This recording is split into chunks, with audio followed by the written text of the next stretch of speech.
मंडोली स्थित मिलन गार्डन में रहने वाले सौरव गुप्ता की 2 वर्ष पहले मंडोली निवासी शिवानी से शादी हुई थी। बच्चे होने की मन्नत लेकर दंपत्ति शुक्रवार रात को मां वैष्णवी देवी के दरबार में पहुंचे। माता की पूजा की। माता के दर्शन करके दंपत्ति बहुत खुश थे। घर वालों की याद सताई तो दुकान से प्रीपेड नंबर खरीद लिया। माता के दर्शन के बाद दोनों शिवखोड़ी धाम दर्शन करने के लिए पहुंचे। रास्ते में शिवानी ने अपनी दादी सास मुन्नी देवी को वीडियो कॉल के जरिए बस में बैठे बैठे जुम्मे का पहाड़ों का नज़ारा दिखाया। रविवार रात को कटरा से उनकी दिल्ली की ट्रेन थी। शनिवार शाम को दंपत्ति बस से शिवखोड़ी धाम से दर्शन करके बस से रेलवे स्टेशन जा रहे थे।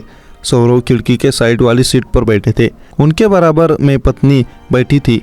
अचानक से सड़क पर बस रुकी और बाहर से सवारियों पर गोलियां की बौछार हो गई। 2 गोलियां सौरव के सिर में लगी और बस खाई में जाके गिरी।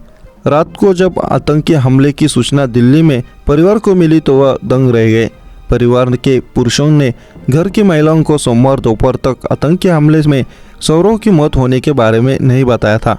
सौरव के परिवार में पिता कुलदीप गुप्ता, गौरव गुप्ता व बहन भावना है। मां की मौत हो चुकी है। सौरव की गांधीनगर में कपड़े की दुकान थी। परिवार के सदस्य शनिवार रात को ही दिल्ली से जम्मू के लिए रवाना हो गए थे।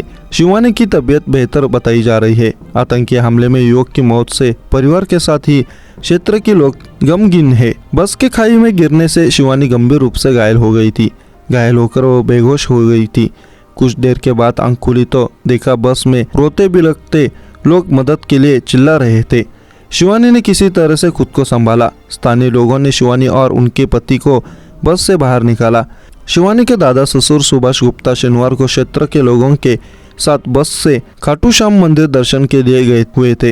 वह मंदिर से दर्शन कर रहे थे तभी उनके फोन पर शिवानी का फोन आ गया और उसने बस इतना कहा, दादा बचा लो, आतंकी ने मेरे पति को गोलियां मार दी है। इतना सुनते ही बुजुर्ग के पैर लड़खड़ा गए।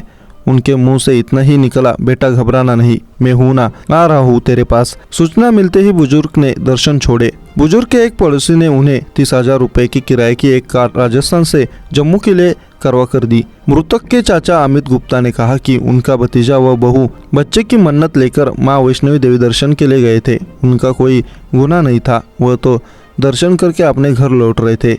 इस आतंकी हमले ने उनका घर का चिराग छीन लिया। उन्होंने सेना से मांग की आतंकियों को मुंह तोड़ जवाब दे। उनके भतीजे की आत्मा को शांति तभी मिलेगी जब आतंकियों का सर्वनाश होगा। मृतक के पड़ोसी अशोक ने बताया कि मृतक की पत्नी शिवानी अस्पताल में भर्ती होने के कारण फोन नहीं उठा रही थी। घर के लोग परेशान थे। जम्मू पुलिस का किसी के पास नंबर नहीं था। इंटरनेट से शिवखोड़ी धाम ट्रस्ट का नंबर निकाला। एक सदस्य ने मृतक के साथ फोटो व्हाट्सएप पर भेजे। इसमें सौरव नहीं था। रविवार सुबह उन्होंने 3 और फोटो भेजे जिसमें से एक सौरव था। उत्तर पूर्वी जिले से भाजपा जिलाध्यक्ष मनोज त्यागी ने रात को जम्मू कश्मीर के एलजी मनोज सिन्हा से बात की और सौरव और शिवानी के लिए मदद मांगी।